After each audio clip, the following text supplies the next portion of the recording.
பூஜ்யாய ராகவேந்திராய சத்யதர்மரதாய ச பஜதாம் கல்பவ்ருக்ஷாய நமதாம் காமதேனுவே கிருஷ்ணாய வாசுதேவாய தேவகி நந்தனாய ச நந்தகோபகுமாராய கோவிந்தாய நமோ நமக. ஐந்தாவது வேதம் என்று போற்றப்படும் மகாபாரதத்தில் உள்ளடங்கிய மிக உயர்ந்த விஷயமான ஸ்ரீமத் பகவத்கீதை பார்த்து வருகிறோம். மூன்றாவது அத்தியாயம் கர்மயோகம்.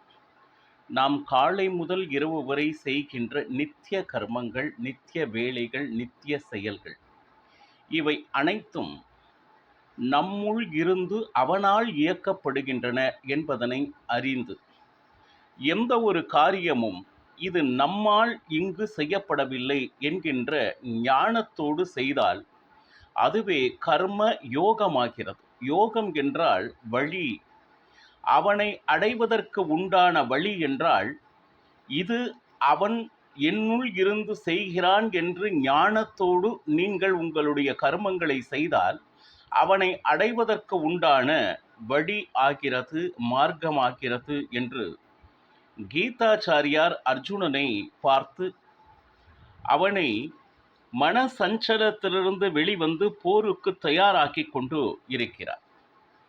மூன்றாவது அத்தியாயம் பார்த்து வருகிறோம். இதுவரை 38 ஸ்லோகங்கள் பார்த்திருக்கோம். மூன்றாவது அத்தியாயத்தில் 39வது ஸ்லோகம். ஆவிருத்தம் ஞானம் ஏதேன ஞானினோ நித்ய வைரினா காமரூபேன கௌந்தேய துஷ்பூரேன நாளேனச்சா. இப்போ இந்த ஸ்லோகம் மூலமாக நமக்கு சொல்லக்கூடிய ஒரு கருத்து, நாம தினசரி நம் ஞானத்தை வளர்த்து கொள்வதற்காக நாம் ஏதேதோ செய்கிறோம். புஸ்தகங்களை படிக்கிறோம், பெரியவர்கள் சொல்லக்கூடிய அந்த மகிமைகளை கேட்கிறோம். இதெல்லாம் அந்த ஞானத்தை நமக்கு தருகின்றன என்று ஒரு பக்கம் வைத்தாலும் பூரணமான ஞானம் என்பது நம் உள்ளே அடங்கி இருக்கிறது. ஆனால் அந்த ஞானம் வெளிப்படாத மாதிரி இந்த உலகத்தில் இருக்கக்கூடிய மாயை என்கின்ற ஒரு திரை அந்த ஞானத்தின் முன்பாக இருக்கிறது. அந்த திரையை அகற்றினால் ஞானம் வெளிப்படும். அதை அகற்றக்கூடிய பொறுப்பே ஒரு குருவுக்கு மிகப்பெரிய கடமை ஆகிவிடுது. இப்போ எது செஞ்சாலும் அதன் மூலமாக திருப்தி அடையாமல் இருக்கிறதே இந்த மாயையில நீங்க எவ்வளவோ சுகங்களை அனுபவித்து கொண்டு இருந்தாலும் முழுமை அப்படின்னு சொல்லிட்டு இன்னும் வேணும் இன்னும் வேணும் என்கின்ற எண்ணம் உங்களுக்கு இருக்கவே தவிர எந்த காலத்திலும் ஆஹா இதன் மூலமாக நான் முழு திருப்தி அடைந்து விட்டேன் அப்படின்னு சொல்லிட்டு இந்த லௌகீகத்தில் மாயையில் சிக்கி இருக்கிறவர்கள் அந்த திருப்தி பட்டிருக்கிறார்களா அப்படின்னு கேட்டா இல்லை. எனக்கு இன்னும் நிறைய விஷயங்கள் இருக்கு, அதை முழுவதும் அனுபவிக்கணும், அங்க போகணும், இதை சாப்பிடணும், இப்படி வாழ்க்கையை கொண்டாடணும், இப்படி ஏதோ ஒன்றின் மேல் ஒன்று, ஒன்றை அடைந்த பின் மற்றொன்று அப்படின்னு சொல்லிட்டு ஒரு தொடர்ச்சியாக தன்னுடைய வாழ்க்கையில போயிட்டே இருப்பாங்க. ஒரு இடத்துல திருப்தி அப்படிங்கிற ஒரு நிலை நிச்சயமாக இருக்காது. ஏன்னா காமம் அப்படின்னா ஆசை. அந்த எப்படின்னு கேட்டீங்கன்னா அந்த மனசுல இருந்து எரிஞ்சிட்டே இருக்கும். நீங்க அந்த ஆசையை மேலே மேலே மேலே பார்த்தோம்னா எப்படி நெய் ஊற்றி அந்த நெருப்பை அணைக்க முடியுமான்னா நெய் ஊற்ற ஊற்ற அந்த சுடர் இன்னும் அதிகமாக எரிந்து கொண்டேதான் இருக்கும். அதே போல முழுக்க முழுக்க அந்த நெருப்பு அணைவது அப்படின்னு சாத்தியம் இல்லாதது. காரணம் என்னன்னா அந்த காமத்தின் மேல் உள்ள அந்த மோகமானது அந்த நெருப்பை அணைய விடையாது. ஒன்றன் பின் ஒன்றாக நமக்கு ஆசைகளை உருவாக்கி கொண்டு அந்த நெருப்பை மேலும் மேலும் நம்மை தகிக்க செய்து கொண்டுதான் இருக்கும் இந்த லௌகீகத்தை பொறுத்தவரை. அப்போ எந்த காலத்திலும் நம் மனதிற்குள் இருக்கக்கூடிய அந்த ஞானம் எப்படி வெளிப்படும்? ஏன்னா இந்த ஆசை ஏதோ ஒரு இடத்தில் இது எல்லாம் நிலையானது அல்ல என்கின்ற ஒரு எண்ணம் ஒருவருக்கு வரும் பொழுதுதான் அடுத்து ஆன்மீகம் என்றால் என்ன, இதையெல்லாம் நடத்துபவன் யார், என்னுள் இருந்து செய்விப்பவன் யார் என்கின்ற யோசனை வரும் பொழுதுதான் ஞானம் பிறக்க ஆரம்பிக்கிறது. நாம வேகமா ஓடிட்டு இருக்கும்போது நாம என்ன நினைச்சிட்டு இருக்கோம், விஞ்ஞானத்தின் வாயிலாக அறிவுபூர்வமாக தான் நான் எல்லாவற்றையும் நம்புவேன் அப்படின்னு சொல்லிட்டு நம் மனதிலேயே எப்படின்னா நாம் மிகப்பெரிய புத்திசாலி, நிச்சயமாக எதா இருந்தாலும் பகுத்தறிந்துதான் நான் அதை ஒப்புக்கொள்வேன் அப்படின்னு நினைச்சிட்டு நிறைய விஷயங்கள் நம்மை மீறிய பல விஷயங்கள் நம்மை சுற்றி இருக்கென அப்படின்னு சொல்லிட்டு அதை நம்பாது நம்மளுடைய வாழ்நாளை நகர்த்துபவரே கலியுகத்தில் அதிகமாக இருக்கின்றார்கள். மாயை என்கின்ற திரை விலகாத வரை ஞானம் என்கின்ற ஒன்று நிச்சயமாக வெளிப்படுவதற்கு வாய்ப்பே இல்லை அர்ஜுனா என்று கீதாச்சாரியார் அற்புதமாக இந்த ஸ்லோகத்தின் மூலமாக உரைக்கிறார். 43வது அத்தியாயத்தில் இந்திரியாணி மனோ புத்திர் அஸ்யாதிஷ்டானம் உச்சியதே ஏதேர் விமோகயத்யேஷ ஞானம் அவ்ருத்திய தேகினம். பாருங்க, இந்த காமம் காமம் அப்படின்னு சொல்றீங்களே சார், உடம்புல கண் இங்க இருக்கு அப்படின்னு சொல்லிட்டா ரொம்ப அற்புதமா தான் இங்க இருக்கு அப்படின்னு சொல்லிட்டு நம்ம சொல்லிடுறோம்.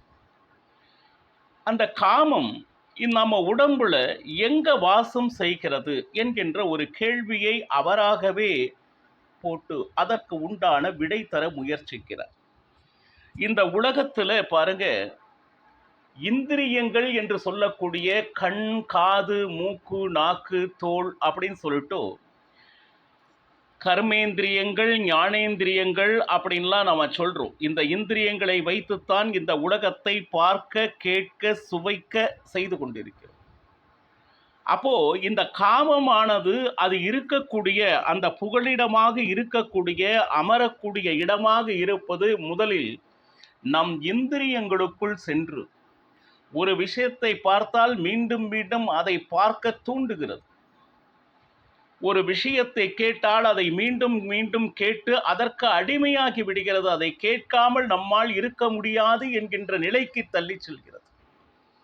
அப்போ அடுத்து மனம், புலன்கள் எப்படி ஒரே விஷயத்தை கேட்டுக்கொண்டிருக்கிறதோ மனம் என்ன நினைக்கிறது, ஆஹா கரெக்ட், இதுதான் நல்லது போல் இருக்கிறது என்று மனம் அதை நம்பி அடுத்து புத்தியில் அதே விஷயத்தை மீண்டும் மீண்டும் மீண்டும் நமக்கு ஞாபகப்படுத்தி அதை செய்விக்கிறது. காமம் நம் தேகத்தில் அமர்ந்துள்ள வசிக்கின்ற இடம் என்று சொன்னால் ஒன்று புலன்கள், மற்றொன்று மனது, அடுத்து புத்தி. புலன்களின் மூலமாக மனதிற்கு செலுத்தி புத்தியை அந்த மாய உலகத்தில் இருந்து நம்மை வெளிவர முடியாது ஒரு மயக்கத்தில் வாழ்வதாக நம்மளுடைய வாழ்க்கையை இழுத்து சென்று கொண்டு இருக்கிறது. பாருங்க, அப்போ இந்த மயக்கம் இருக்கும் வரையில் உண்மையான ஆன்மீக அறிவோ இறைவனை பற்றிய சிந்தனையோ மிகப்பெரிய சிந்திக்கும் திறனோ ஒருவன் அற்றவன் ஆகிறான். அப்போ அந்த திரை விலகுவதற்கு உண்டான வாய்ப்பே இல்லை. நம்மளுடைய மனதில் ஞானம் என்கின்ற ஒன்று பிறப்பதற்கு உண்டான வாய்ப்பையே தராமல் இந்த லௌகீக மயக்கத்திலேயே தான் நாம் வாழ வேண்டிய நிர்பந்தம் ஆகிறது என்று அற்புதமாக இந்த ஸ்லோகம் மூலமாக கீதாச்சாரியார் கூறுகிறார். 41வது ஸ்லோகம். அடுத்து தஸ்மாத்வம் இந்திரியான் யாதௌ நியம்ய பரதர்ஷபஹ பாப்மானம் பிரஜஹீகேனம் ஞான விஞ்ஞான நாசனம் அப்படின்னு சொல்லி பாருங்க. அப்போ அர்ஜுனா, புலன்களில் இந்த மாயையானது இருந்து கொண்டு தன் வசப்படுத்தி கொண்டு அந்த மாயையிலிருந்து நம்மை வெளியே விட முடியாது, வெளியேற முடியாது, ஞானத்தை பெற முடியாது, அந்த திரையிலிருந்து அந்த ஞானத்தை வெளியே எடுக்க முடியாது, நம்மை நகர்த்தி கொண்டு செல்கின்றது என்றால் முதலில் நாம் செய்ய வேண்டியது என்ன அப்படின்னா, முதல்ல புலன்களை நம் வசப்படுத்துவதற்கு உண்டான முயற்சியை செய்தே ஆக வேண்டும். பாருங்க, நாம் எந்த விஷயத்தை பார்க்க வேண்டும் என்று நாம் முடிவு செய்வதாக இருக்க வேண்டும். அது போகிற போக்குலேயே நாம் போகின்ற மாதிரி நம்மளுடைய வாழ்க்கை இப்பொழுது அமைந்திருக்கிறது. ஒரு நாளைக்கு இந்த இடத்தில் இருந்து கொண்டு இந்த விஷயத்தை இவ்வளவு நேரம்தான் பார்ப்பேன் என்கின்ற உறுதியான ஒரு என்ன சொல்லுது, நீங்களே அந்த விஷயத்தை நிர்வகிக்க வேண்டும். அப்பொழுதுதான் புலன்களை உங்கள் கட்டுக்குள் கொண்டு வர முடியும். அந்த கண்ட்ரோல் மட்டும் இல்லைன்னா தறிகெட்டு ஓடுவது போல புலன்கள் அங்கங்கு ஓடிக்கொண்டிருக்குமே தவிர எந்த விதமான கட்டுப்பாடும் இருக்காது. சரி, ஏன்னா மனதில் தோன்றுகின்ற இந்த காமமே, இந்த ஆசையே நாம் செய்கின்ற பாவங்களுக்கு மிகப்பெரிய காரணியாக அமைந்து விடுகிறது. காமமே பாபத்தை தூண்டுகிறது. அப்ப செய்யும் போது சுகமாக இருக்கிறது. அதை அனுபவிக்கும் போது ஏதோ உலகத்தில் யாருக்கும் கிடைக்காத பேரு நமக்கு கிடைத்திருப்பது போல அவன் உணர்கிறான். ஆனால் இது எல்லாம் முடிந்து ஆடி அடங்கும் வாழ்க்கை என்று சொல்வது போல கொஞ்சம் அமர்ந்து சிந்தித்த பொழுது எத்தனை ஆட்டம் நாம் சிறு வயதில் ஆடியிருக்கிறோம் என்பதை யோசிக்கும் பொழுது நாமா இப்படி இதையெல்லாம் செய்தோம் என்று மனம் கூனி குறுகி போகிறது. அதனால எப்பவுமே அந்த காமத்தை வளரவிட்டால் யாருக்கும் ஆபத்து. ஆரம்ப நிலையிலேயே அதனை அடக்கி ஞானத்தையும் பாருங்க, ஞானத்தை வெளிப்படுத்த முடியாது நம்மை ஆட்கொண்டு இருக்கக்கூடிய இந்த அழிக்கின்ற இந்த எதிரியை நம் வாழ்க்கையில் எதற்காக வந்தோம் என்கின்ற சிந்தனையை சிறிதும் இல்லாது அதனை மழுங்க வைத்து நம்முள்ளே உறங்கி கிடக்கின்ற அந்த ஞானத்தை வெளிப்படுத்த முடியாது இந்த திரை என்கின்ற மாயை இருக்கும் வரை வாழ்க்கையில் நாம் எதற்காக வந்தோம் என்கின்ற விஷயத்தை மறந்து மயக்கத்திலே தான் ஒருவன் வாழ்ந்து வருகிறான். அதில் எந்த காரணத்தை கொண்டொட்டும் அவனால் அந்த ஞானத்தை பெற முடியாது என்கின்ற எச்சரிக்கையை கூறுகிறார். 42வது ஸ்லோகம். இந்திரியாணி பராண்யாஹு இந்திரியேப்ய பரம்மனஹ மனசஸ்து பரா புத்திர் யோ புத்தே பரதஸ்து சஹா. பாரு, இப்போ சில புலன்கள் செயலாற்றி கொண்டு இருக்கும். இது எப்படி அப்படின்னு கேட்டிங்கன்னா, ஜட பொருளை விட மிக உயர்ந்தது இந்த புலன்கள். அதே போல மனம் அப்படிங்கிறது புலன்களை விட மிக உயர்ந்தது. இப்போ ஏன்னா இங்க பாருங்க, மனதில் தான் அந்த கண்ட்ரோல் அப்படின்னு ஒன்று இருக்கு. மனம் ஒன்று நினைத்தால் புலன்களை அதன் வழியில் செல்வதிலிருந்து அதை கட்டுப்படுத்தக்கூடிய சக்தி மனதிற்கு உண்டு. ஆனால் மனதை விட மிக உயர்ந்தது எதுனா புத்தி.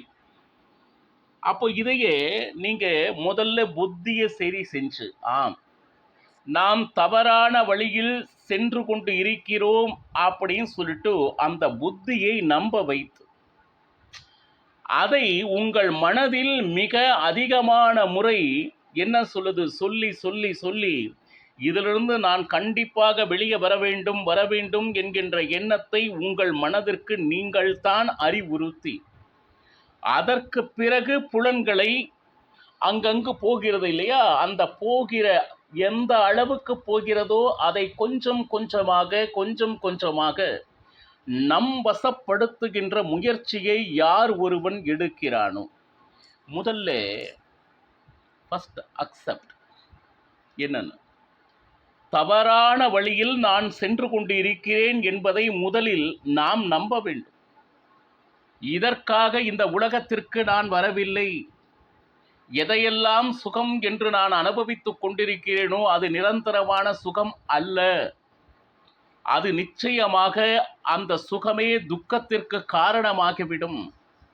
இந்த உலகத்தில் நிலையான சுகம் என்றால் அவனை நோக்கி அவன் புகழ் பாடி அவன் மகிமை கேட்டு அவனே அனைத்திற்கும் ஆதாரம் என்பதனை நம்பி அவனை பற்றிய சிந்தையிலேயே நம் வாழ்க்கையை நகர்த்துவது அப்படிங்கிறது தான் வாழ்விற்காக நாம வந்த நோக்கம்.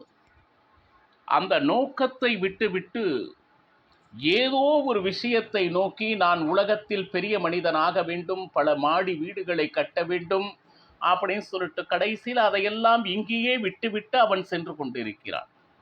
அப்போ எதற்காக இந்த ஓட்டம் என்கின்ற சிந்தனையை சிறிதும் அவனால் என்ன சொல்லுது, புத்திக்கு, மனதிற்கு, இந்திரியங்களுக்கு கடைசி வரை கொண்டு செல்லவே முடியாது ஒரு வாழ்க்கையை வீணடித்து விடுகிறான். அப்படி இருக்கக்கூடாது அர்ஜுனா. புலன்கள் தறிக்கெட்டு ஓடும்போது இது தவறான பாதையில் செய்கின்றது அப்படிங்கிறத முதல்ல நீ நம்பணும். நம்பி அதை மாற்றி உன்னுடைய வாழ்க்கையை அர்த்தம் உள்ளதாக்கிக் கொள் அப்படின்னு சொல்லிட்டு கீதாச்சாரியார் அறிவுறுத்துகிறார். நாளையும் பருகலாம் சர்வம் ஸ்ரீ கிருஷ்ணார்ப்பணமஸ்து. ஹரே ஸ்ரீனிவாசா.